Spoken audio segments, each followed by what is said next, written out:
You will not find Ravenna Hollow on any map, a state office, ever printed. Ask a surveyor and he will tell you the ground there was never worth the ink, a fold of shadow between two ridges where the water runs the wrong way and the timber grows close as teeth. Ask an old man in the right county, though, one who was raised on his grandmother's warnings, and watch his face go still. He will look at the door before he answers you. And when he does answer, he will keep his voice low, the way you keep your voice low in a house where someone is sleeping who should not be woken. This is not a story anyone wrote down on purpose. There is no county ledger that names the Corvath family in full. There is no headstone in any churchyard that will tell you where they lie. What there is instead is the thing the mountains do best, which is remember without paper. The story of Ravenna Hollow lives in the way a road bends to avoid a certain gap. It lives in the names parents once refused to give their children. I have to pause here for a second, because what I just described, that is one case from a much larger pattern. There are 35 documented cases in a document I put together. Different cities, different decades, different types of evidence. Every single one follows the same sequence: discovered, documented, acquired, disappeared. I could not fit all of it into a video. It's in the pinned comment below. Find it before we continue. It lives in a single word that old folks in 3 counties still use when a thing has gone wrong in a way they cannot explain, when a smell of copper hangs where no blood was spilled, when a dog will not walk a path it walked yesterday. They say it has gone Corvath. And then they change the subject. So understand from the start what you are hearing. This is a legend. It is the kind of story a hard country tells about itself in the dark, half warning and half confession, and like all such stories, it has grown teeth in the retelling. Some of it may have happened. Some of it certainly did not. But every family that ever lived within a day's walk of that hollow believed it, and they believed it enough to act, and what they did because of that belief is the part of this story that will not let the rest of it be dismissed. Because whatever the Corvaths truly were, the people around them were afraid enough to burn a whole valley to be rid of the memory. Men do not do that for nothing. They do not do that for a rumour. They do that for the thing the rumour is standing in front of. Let us go back then, as far back as the story goes. The high country of the Senec River Valley was settled late and settled poorly. The good bottomland had been taken generations before by families who came in with grants and papers and the law behind them. What was left by the time the Corvaths arrived was the country nobody wanted, the steep and stony hollows where the sun touched the ground for only a few hours a day and the soil was more root than dirt. It was the kind of place a family went when they could go nowhere else. When they had been asked to leave everywhere that had a name. Nobody in the valley could tell you for certain where the Corvaths came from before they came to the hollow. That was the first strange thing about them. And in a country where every family could recite its lineage back to the boat, it was a strange thing indeed. Some said they had drifted up out of the deep south ahead of a debt or a killing.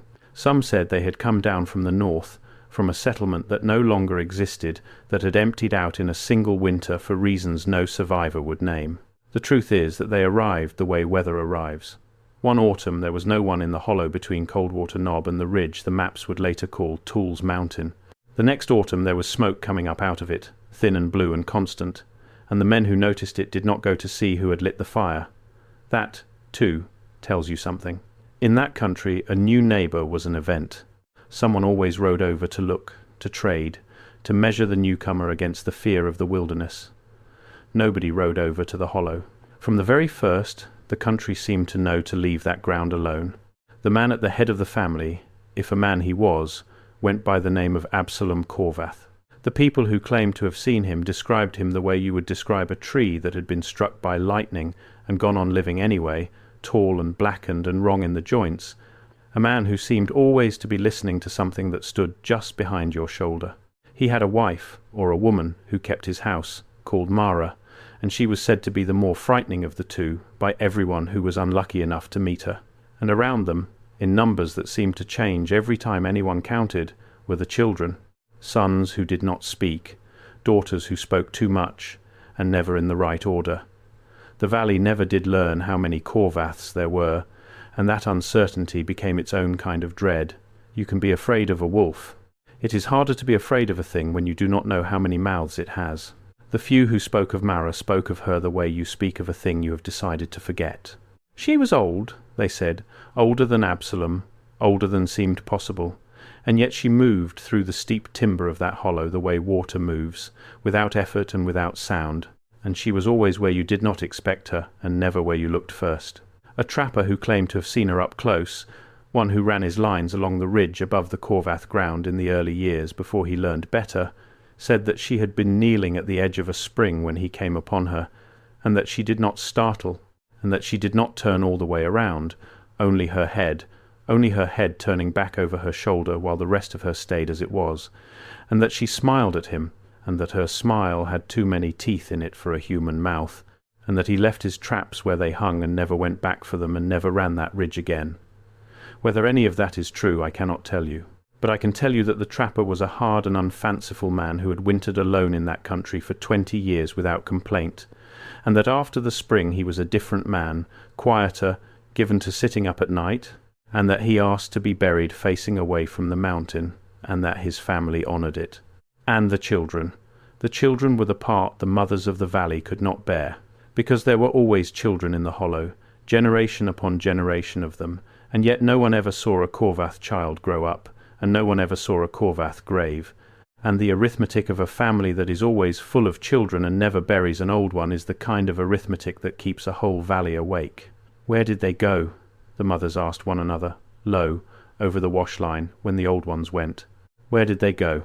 And no one had an answer, and the not having of it sat in the valley like a stone in the gut, year after year, decade after decade, while the smoke rose thin and blue and constant out of the dark fold of ground. And the children of the hollow were always children, and were never counted, and were never named. For the first years the family kept to their hollow, and the valley kept to itself, and the two did not touch. The Corvaths grew what would grow in that poor light, and they hunted the ridges, and they made no trouble that anyone could point to. If that had continued, there would be no legend. Hard families were common in that country. Odd families were common. A clan that wanted nothing to do with its neighbours was practically the rule rather than the exception. What made the Corvaths into something the mountains still whisper about was not that they kept to themselves. It was what began to happen to the people who crossed their ground. Because here is the thing about Ravener Hollow that you have to understand the rest. It was not a place you could easily go around. The old trace that ran from the Coldwater settlements over to the mills on the far side of Tull's Mountain went through the head of that hollow. It had gone through it since before there were settlements, since it had been a game path and then a native road and then a wagon track worn into the stone by 200 years of feet. To go around it meant 2 days added to a one-day trip, up and over country so broken that a loaded mule could break its legs on it. So people used the trace. They had always used the trace. And when the Corvaths came, the trace ran straight through the door of their world. At first the family only watched. A peddler coming through with his packs would feel the hair rise on his neck at a certain bend in the trail, and he would look up, and there on the slope above him would be one of the pale, still figures, watching him pass without a word or a wave. That was all. Unnerving, but harmless. Men learned to walk that stretch quickly, and to keep their eyes forward, and to be through it before the light failed. And for a while, that was enough. Then the watching turned into something else. The Corvaths began to ask a toll. It was never money they wanted. That was the first thing that frightened people about it, because money would have made sense. Money would have made them merely bandits, and the valley knew how to deal with bandits. Instead, one of the sons, or the old man himself, would step out into the trail in front of a traveller and simply stand there, and when the traveller asked what he wanted, the answer was never the same and never sensible. Sometimes it was a lock of hair. Sometimes it was the name of the traveller's mother, and hers, spoken aloud in the middle of the wood, while the Corvath listened with his head tilted like a bird. Sometimes it was a thing the traveller was carrying, chosen seemingly at random, a spool of thread, a child's shoe, a Bible. And sometimes, they said, it was a question, asked so quietly you had to lean in to hear it, and God help you if you did not know the answer, because the ones who could not answer the question were the ones who did not come home. There was a horse trader named Cade Ellery who paid the toll of the question and lived, and it was from Ellery, more than from anyone, that the valley learned to be afraid of it. Ellery was coming through the hollow late, later than a wise man travels that ground, and one of the sons stepped out of the dusk in front of his horse and stood there, and Ellery, who had heard the stories and had a pistol and a temper, drew and pointed it, and told the young man to stand aside. The Corvath did not stand aside. He did not look at the pistol at all. He tilted his head in that bird way they had, and he asked Ellery his question, and the question was this. He asked Ellery how his mother had died. And Ellery, who had buried his mother of a fever when he was 9 years old and had grieved her for 30 years since, opened his mouth to answer, and found that he could not remember the fever, could not remember the room, could not remember her face. Standing there in the dark with a loaded pistol in his hand, a grown man could not recall a single thing about the death of the mother he had mourned his whole life, as if the memory had been reached into and lifted out whole, and he began to weep without knowing why. And the Corvath watched him weep with mild interest, the way you watch a kettle come to boil. And then the young man simply turned and walked back up the slope into the trees, having taken whatever it was he had come for, and Ellery's horse bolted and carried him half insensible down into the valley. It was weeks before Ellery could remember his mother again, and when the memory came back it came back wrong. He said dimmer, further away, like a room seen through smoked glass, and he was never sure afterward that what he remembered was truly her and not some copy the Hollow had left him in trade. That was the toll of the question. Not your life, not always. Sometimes only a piece of the thing that made you yourself, taken so cleanly you did not feel the cut until it was long done. Now, understand, most people paid the toll. Most people handed over the lock of hair or spoke the names or gave up the trinket, and they went on their way shaken but whole, and they told the story at the next hearth, and the story spread. That is how the fear built, one traveller at a time, each of them carrying out of the Hollow a small piece of wrongness that grew larger in the telling. But it was the ones who did not come out that turned the fear into terror, because they were never many. The Corvaths were careful, if that is the word. They did not empty the road. They did not fall on wagon trains or slaughter whole parties, not at first. They took, now and then, quietly, a single man travelling alone, a stranger with no kin in the valley to ask after him, a drifter, a runaway, someone whose absence would ripple outward slowly if it rippled at all. And so for years no one could say for certain that the Corvaths were killing anyone. There were only the ones who went into the Hollow and did not come out the other side, and the ones who did come out with stories that could not be true, and the slow, terrible arithmetic that the valley did in the privacy of its own dread. The first disappearance that anyone could put a name and a date to, in the way that legends need a name and a date, was a peddler called Josiah Frame. Frame was a fixture in the valley, a good-natured man who had walked that country for 20 years selling needles and cloth and news, and everyone knew him, and everyone owed him small kindnesses, and so when he went into the head of Ravenna Hollow one October and never came out at Tull's Mill, the valley could not do what it had done before. It could not shrug and say he was a stranger and let the ripple die. Frame had kin. Frame had a route and a schedule, and 100 households waiting on his goods.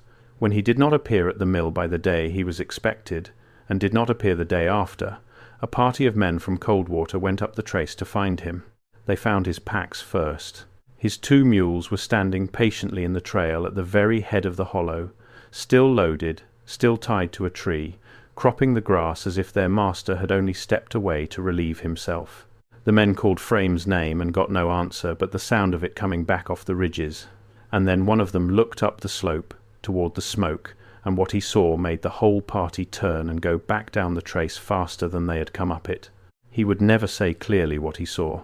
When he was old and drunk and pressed, he would only say that there were figures on the slope, standing among the trees, and that they were arranged in a way that trees do not permit, some of them too high, some of them wrong, and that all of them were facing the trail, and that not one of them moved, and that the longer he looked the more of them there seemed to be.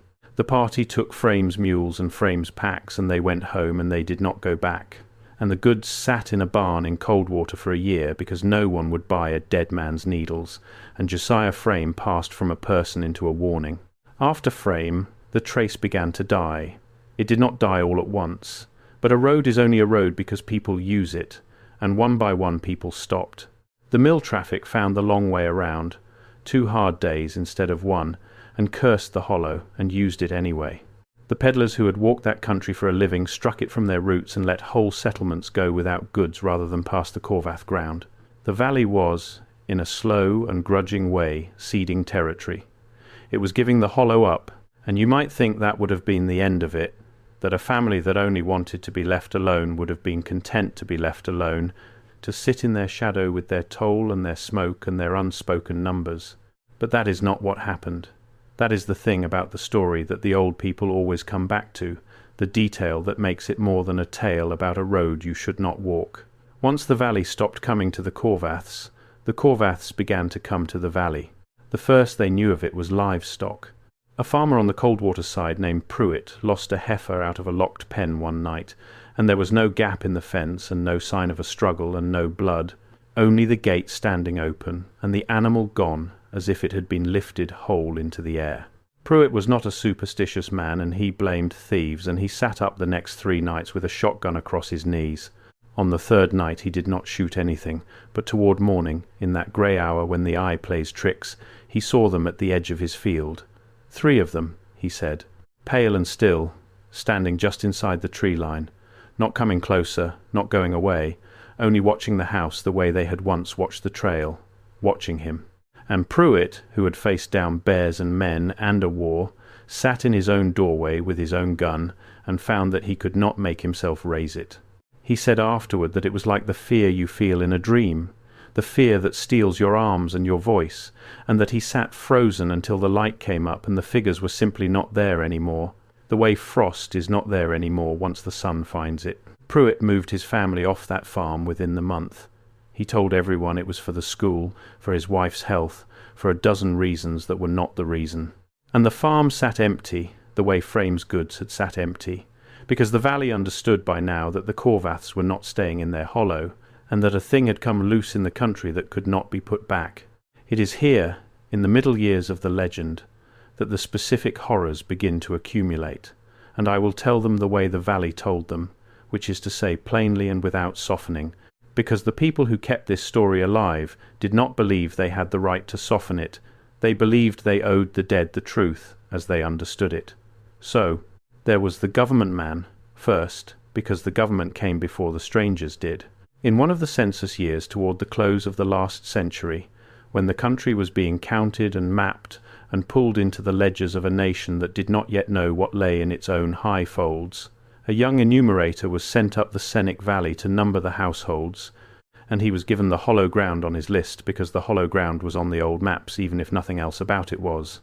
The valley tried to warn him, Coldwater tried to warn him.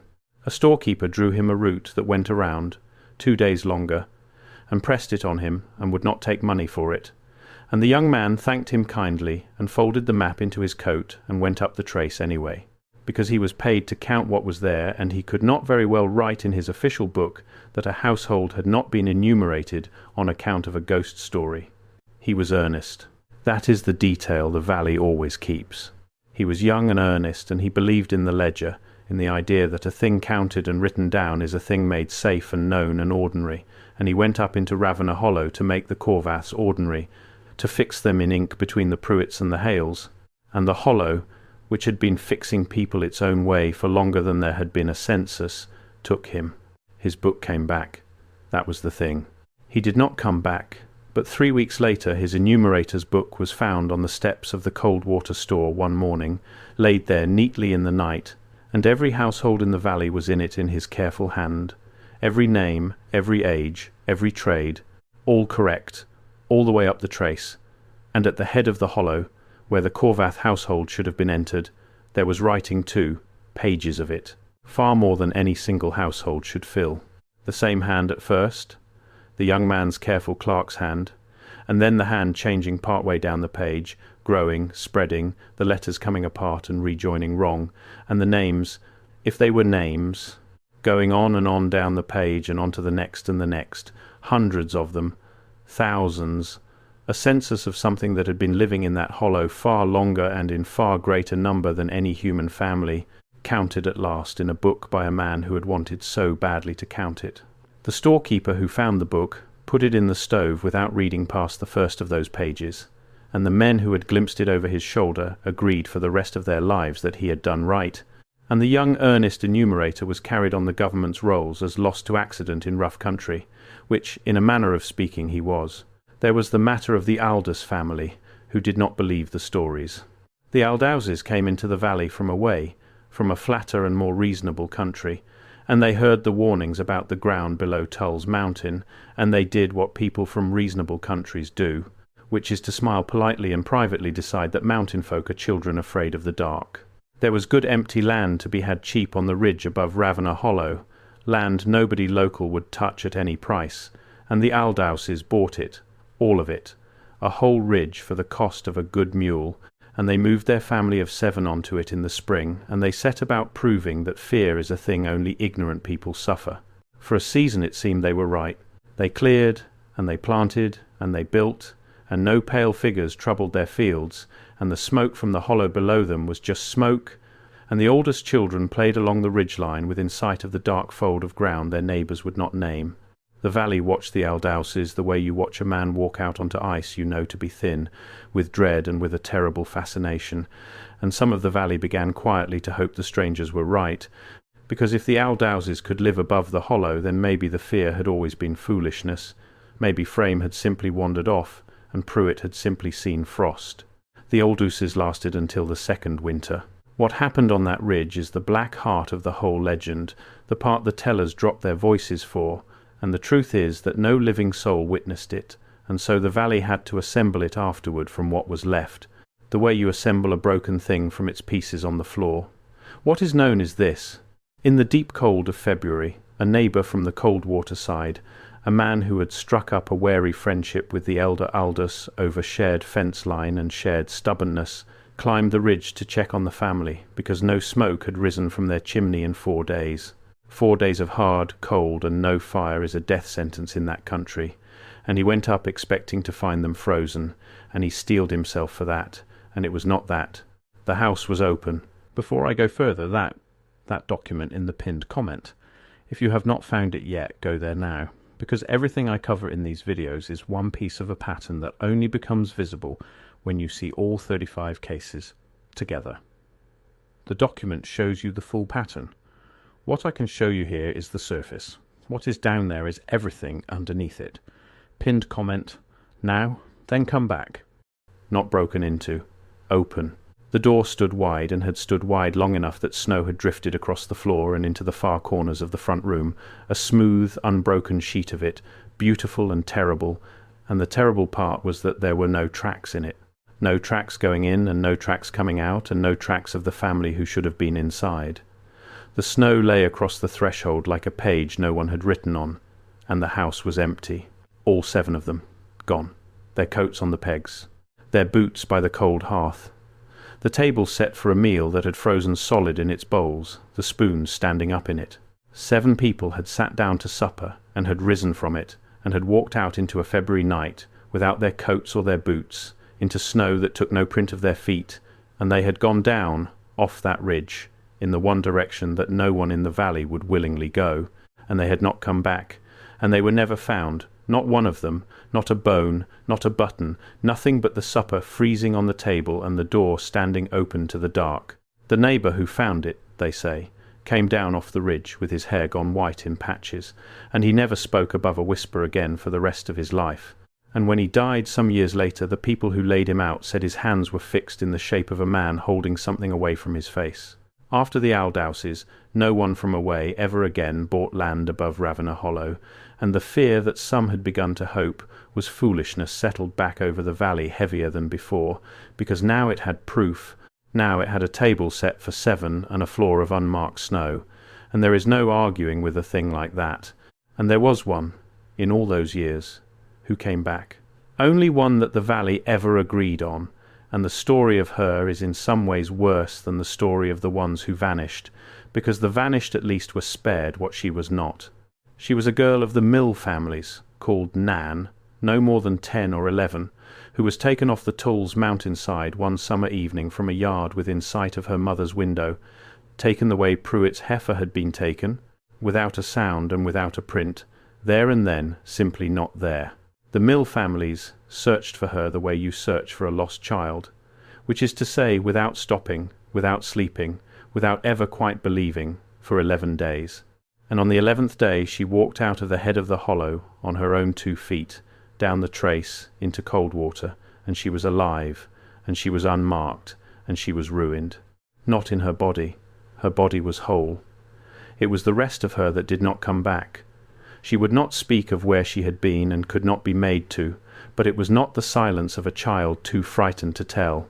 It was the silence of a child who had been somewhere that had no words in it, who had come back from a place that the language of the valley could not describe because the valley had never been there. She slept in the day and woke in the dark, and in the dark she would sit up in her bed and turn her head over her shoulder, the way Mara was said to turn hers, all the way, further than a neck should go, and she would smile at the black corner of the room and say things in a low, pleased voice to someone her mother could not see. She ate, but only certain things, and only in a certain way. She grew, but wrong, too fast in some seasons, and not at all in others. And she never aged past a certain point, her family swore. She lived a long, strange life in a back room of the mill settlement, and was an old woman's age when she finally died, and was still a girl in the face, still 10 or 11 in the face, and the people who laid her out would not talk about what they saw when they did. Nan came back. That was the mercy the valley was granted, one time in 30 years. And every soul in that country understood, looking at what came back, that the ones who never returned had gotten the better share. I want to stop here for a moment and say plainly what these stories were doing, because it matters to how the legend ends. Every one of these horrors did the same work. Each one made the hollow a little larger in the mind of the valley, and the valley a little smaller. The Corvaths, whatever they were not conquering the country with numbers or with force. They were conquering it with fear, one abandoned farm at a time, one erased family at a time, and the ground that people would not walk kept spreading outward from the hollow like a stain, until there were whole ridges and whole stretches of good water that lay empty and reverting to wilderness, not because anyone had been driven off them, but because everyone had simply, quietly, agreed not to be there. The valley was shrinking, and a country that is shrinking in fear will eventually reach a point where it must either keep shrinking until there is nothing left of it, or turn and face the thing that is eating it. The valley of the Senec River reached that point.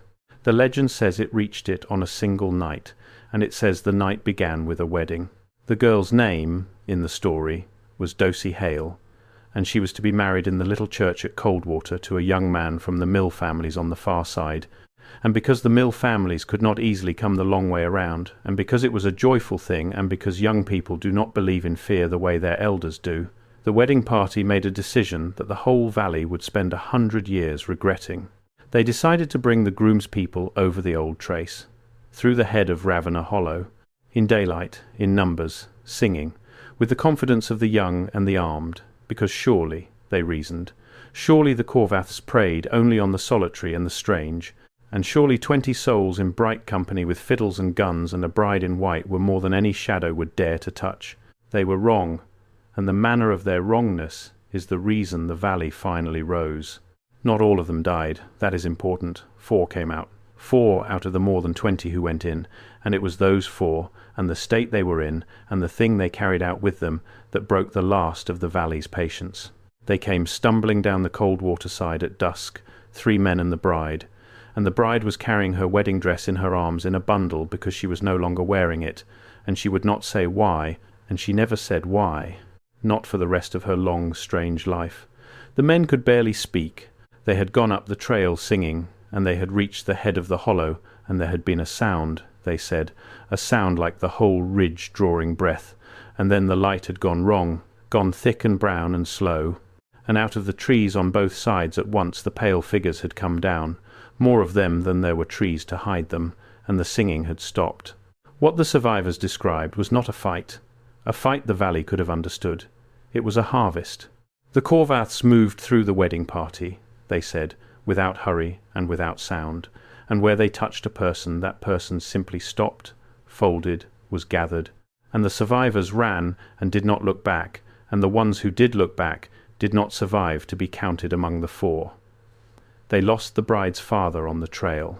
They lost the groom at the very edge of the hollow, close enough to safety to see the valley below, and the last any of them saw of him he was being drawn backward up the slope, not fighting, not screaming, only looking down at them with an expression they could not describe and could not forget, an expression the bride carried behind her eyes to the end of her days.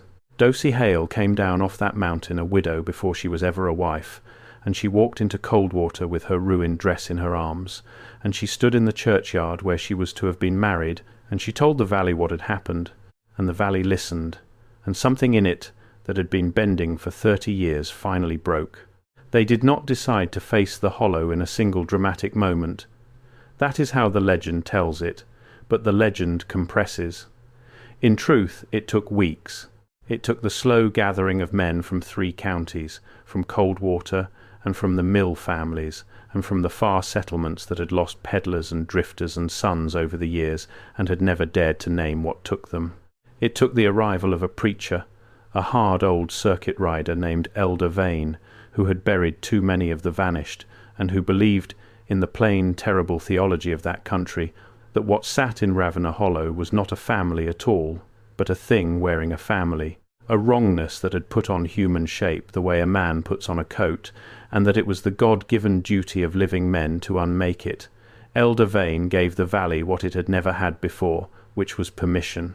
He told them from the pulpit that to leave the hollow standing was itself a sin, that every empty farm and every unmarked grave was a stone that would be laid to their account, and that the mercy they owed the dead was to go up into that ground with fire and finish it. And the valley, which had spent 30 years being devoured one soul at a time, heard him and believed him, and began to sharpen its tools. They went up in the autumn, a year almost to the day after Josiah Frame's mules had stood loaded and masterless in the trail. They went up in numbers the valley had never assembled for anything, not for war and not for harvest, better than 100 men with rifles and pitch and dogs, and they went up in the daylight, and they meant to be down before dark, and they meant to leave nothing in the hollow that could ever watch a trail again. What happened up there is the last chapter of the legend, and it is the strangest, because you would expect the story to end in triumph or in slaughter, and it ends in neither. It ends in a kind of silence that is worse than both. The 100 men reached the head of the hollow, and they found the trace exactly as it had always been, the bend in the trail, the slope where the figures stood, but there were no figures. The dogs, which had been baying and straining the whole way up, went quiet at the head of the hollow, and would not go further, and no amount of dragging or cursing would move them, and finally the men left the dogs whining at the trailhead and went on without them, which every man among them would later say was the moment the courage began to leak out of the company. They went down into the hollow proper, into the Corvath ground, into the fold of shadow where the water ran the wrong way, and they found the houses. There were more houses than there should have been. That was the first wrong thing. The valley had always imagined a single cabin, a family's steading, but what they found was a settlement, a warren of low, dark structures built one against another and dug back into the hillsides, far too many dwellings for any family however large, as if the Corvaths had been not a family but a population, generations deep, breeding in the dark of that hollow for longer than the valley had believed anyone had lived there at all, and the houses were empty. All of them. The fires were cold, but not long cold. Cold the way a fire is cold in the morning when it burned the night before. There was food half prepared. There were tools set down mid-task. There was, in more than one house, the sense that the occupants had risen and walked out only moments before the men arrived, and the men stood in those empty rooms and felt themselves watched from every direction and could not find the watchers, and one by one they began to understand that they had not surprised the Corvaths at all. The Corvaths had let them come. The Corvaths had emptied the hollow ahead of them the way a hand empties before it closes. And then they found the deep house. At the very back of the hollow, where the ground rose again toward Tull's Mountain and the last light of the day could not reach, there was a structure larger than the rest, dug so far back into the hill that it was more cave than cabin, and the men who told the story afterward would go silent when they came to what they found inside it, and most of them would only say that it was where the vanished had gone, all of them, that the missing years of the valley were accounted for in that place, that the peddlers and the drifters and the Aldous family and the wedding party and every soul the hollow had ever swallowed had been brought there, and that what had been done to them was a thing that no one who saw it could afterward describe or forget, and that Elder Vane, the hard old preacher who had promised them that they went up with God's own permission, walked out of that deep house an hour after he walked in, and knelt down in the cold stream, and was sick, and could not pray. They burned it. They burned all of it. They put pitch and fire to every house in that hollow, and they stood in a ring with their rifles ready as the flames took hold, waiting for the Corvaths to come screaming out of the ground, and the Corvaths never came. Nothing came out of those houses but smoke, black and thick and rising straight up in a windless sky, and the men watched Ravenna Hollow burn from wall to wall until there was nothing left in it that could hold a shape, and then they climbed back up to the trailhead where the dogs still waited, and they went down out of that country as the light failed, and not one of them ever went back up the trace again as long as he lived. As for Elder Vane, the hard old preacher who had given the valley its permission and led it up the mountain with fire, he did not preach again. He who had climbed to the pulpit and named the thing a wrongness wearing a coat, who had promised 100 men they walked with God at their backs, came down out of that deep house at the back of the hollow and knelt in the cold stream and could not pray, and the words never came back to him.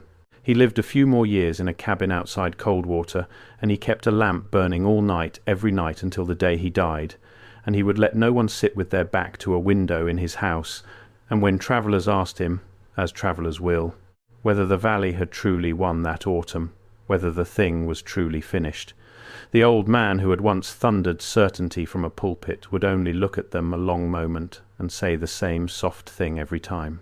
"We burned the house," he would say. "We did not burn what lived in it." And then he would ask them to move away from the window, please, and he would say no more. Here is what should have happened next. The Corvaths should have been dead, burned in their warren, or scattered into the winter to freeze, and the hollow should have healed over, and the trace should have opened again, and the story should have become the kind of story that ends with a courthouse plaque and a moral. That is not what happened. What happened is that the disappearances did not stop. They changed. They grew rare, and they grew quiet, and they spread out, but they did not stop. In the years after the burning, a hunter would now and then fail to come home from the high country, and a child would now and then wander from a yard on the Tulls mountainside and be searched for and never found, and each time it happened, the valley would feel the old cold settle back over it, and the old people would look toward the burned ground below the mountain, and they would not say the name, but they would think it. Because the men who burned the hollow had gone up expecting to find a family, and they had found instead an emptied settlement and a deep house full of the dead, and the terrible arithmetic of that was not lost on anyone. If the houses were empty when the men arrived, then the Corvaths had walked out of them first, and if they walked out, then the fire took only the wood and the dead and the shape of the thing. It did not take the thing itself. The thing itself had simply moved, the way it had always moved, quiet and patient, and in numbers no one could count, out of the hollow that no longer sheltered it and into the wider dark of a country that had believed, for one night, that it had won. That is why the story survives, you understand. That is why it is not a courthouse tale with a plaque and a moral, but a whispered thing that changes the bend of a road 100 years later. Because the valley never got to believe it was finished. The burning did not close the story. It only proved that the story could not be closed, that whatever the Corvaths were, fire was not enough for them, and 100 armed men were not enough for them, and the only defence the country ever truly found against them was the oldest one, the one it had used from the very first autumn when the smoke rose and no one rode over to see who had lit the fire. Avoidance, silence, the careful, generational, bone-deep habit of not going there, not naming it, not drawing its attention. The valley did not defeat Ravenna Hollow, it made a treaty with it, and the terms of that treaty were written in every road that bends to miss a certain gap, every warning a grandmother passes to a child, every old man who looks at the door before he answers your questions. Let me tell you about the ground now, as it is said to be now, because the legend has a present tense, and that is part of what makes it hard to shake. They say the hollow never grew back right.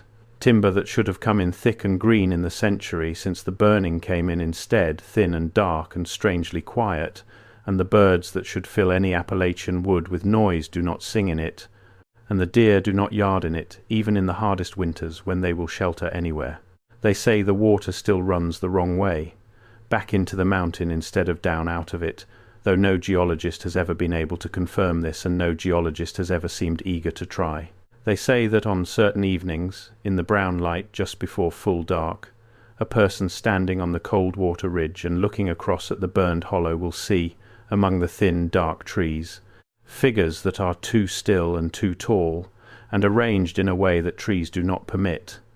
And they say that the worst thing you can do, the very worst thing, is to see them and to let them see that you have seen them, because the ones who are only watched are let alone. It is the ones who watch back that the hollow remembers.